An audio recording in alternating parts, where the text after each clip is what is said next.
I don't think I could count the amount of times I have tried to record this intro. I feel so awkward, but I better get used to this. So, hi, I'm Aaliyah and I'm a freelance illustrator. This video is kind of an insight into what I love to do, my work, and myself, so I hope you enjoy it. Today I'll just be showing you all my regular illustration equipment because on Instagram quite a few people have been asking what tools I use, so I thought this would be a nice thing to just put together for you all. So I hope this helps. So this is the home of all my regular bits and pieces. This is a pencil case I bought off of Redbubble, and they call these studio pouches, which feels a lot fancier than just calling it your pencil case. I take this with me everywhere, whether it's on holiday or if I'm just heading into my town. I managed to fit my pens, just under 20 markers, and my mini sketch pad in here, so quite a lot can be crammed into this. It's roughly the same size as an A5 notebook, perhaps just a bit bigger, and they all have this sturdy gold zip. It was actually quite tough to pick which pattern to go for because there's so much variation, but I settled for this one in the end. But let's actually get into what's inside of it.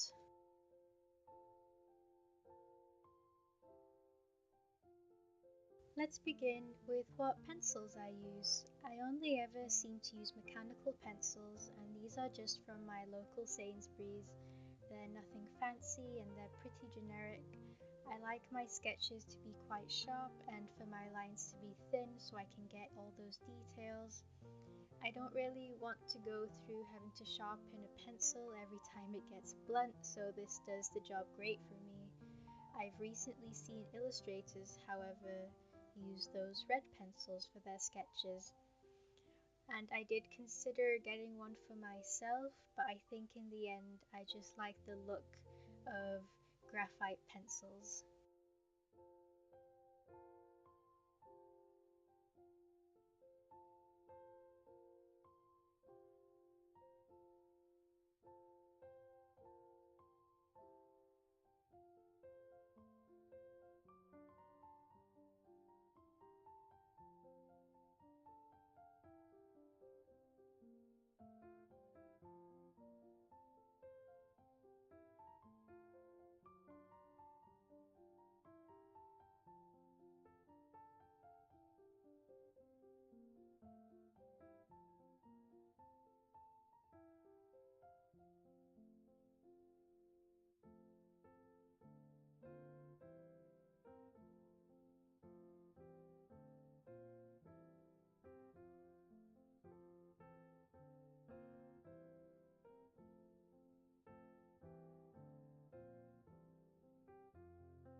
This is the eraser I use, and I hope I say this right. It is the Staedtler Mars Plastic No Dust Free Eraser.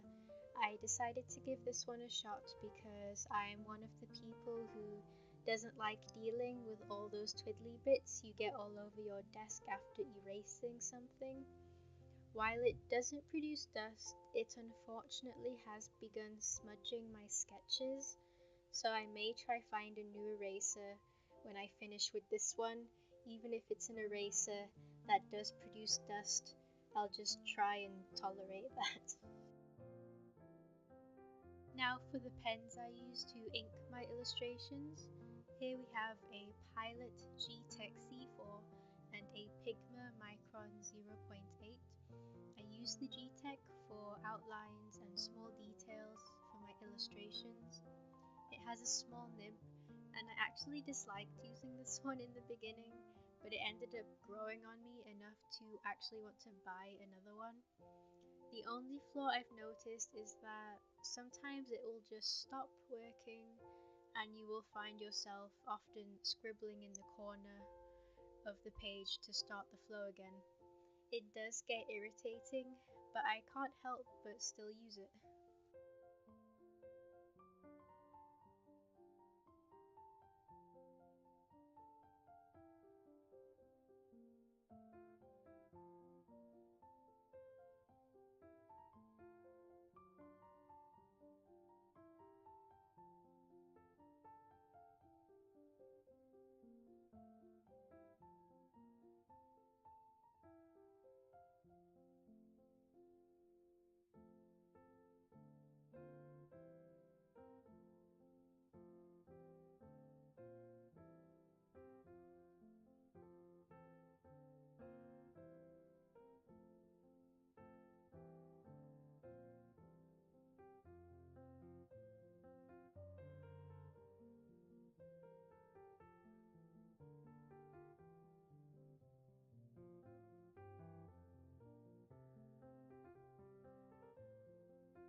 The PiCMA Micron is a pen I only ever use if I want to color in an area that I want to be completely black.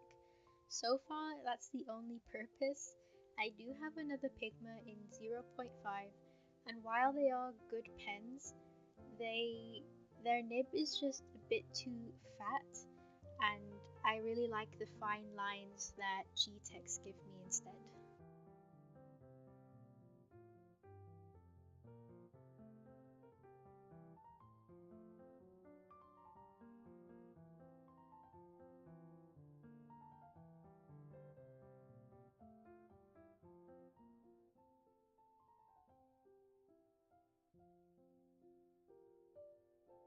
Now, this is a pen I feel everyone should own because it's just absolutely wonderful. I'll probably say this wrong too. It is a Uniball Sino Broad White pen, and I use this to add highlights, random dots, and twinkly stars. While I highly recommend buying a white pen, I am not sure if I would recommend this specific one. It's quite thick, and if you want to achieve fine lines and tiny details, this may not be for you, but I still praise it so much.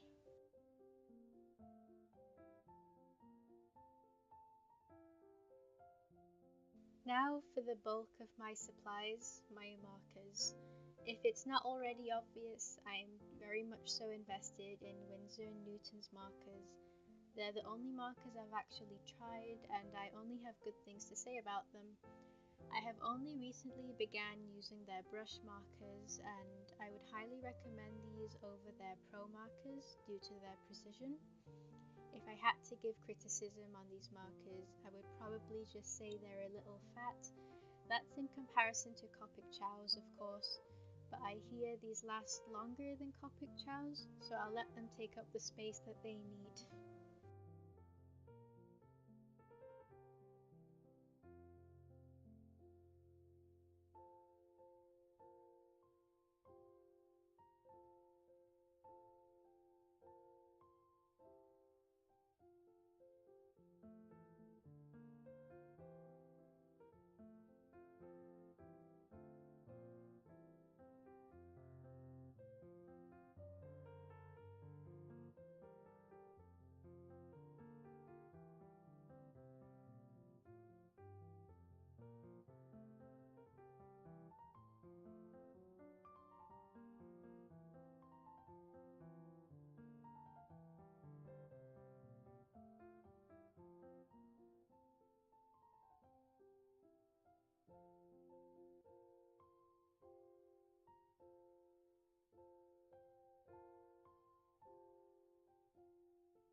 Finally, I just wanted to touch upon what paper I use. Now, I'm not sure how embarrassed I should be right now for not using something a bit more proper, but this is what I use. It is a cloth bound brick red book I bought from a store called Tiger. Their stationery is so cheap, and if you choose right, you can probably find something a bit better than this. The paper is very thin, has a slight yellow tint, and the ink bleeds through it like there is no tomorrow. I do have my Moleskine and other better sketchbooks, but this just ends up being the one I carry around with me. And at the back you can take a peek at my swatches. And that is pretty much it. Those are my regular illustration tools that I'm using at the moment. I can only hope that I helped anyone watching this and that I will become less nervous on this new platform. I'd love to bring out more content about illustration and other nice things, but until then, I'd like to thank you so much for watching and have a nice day.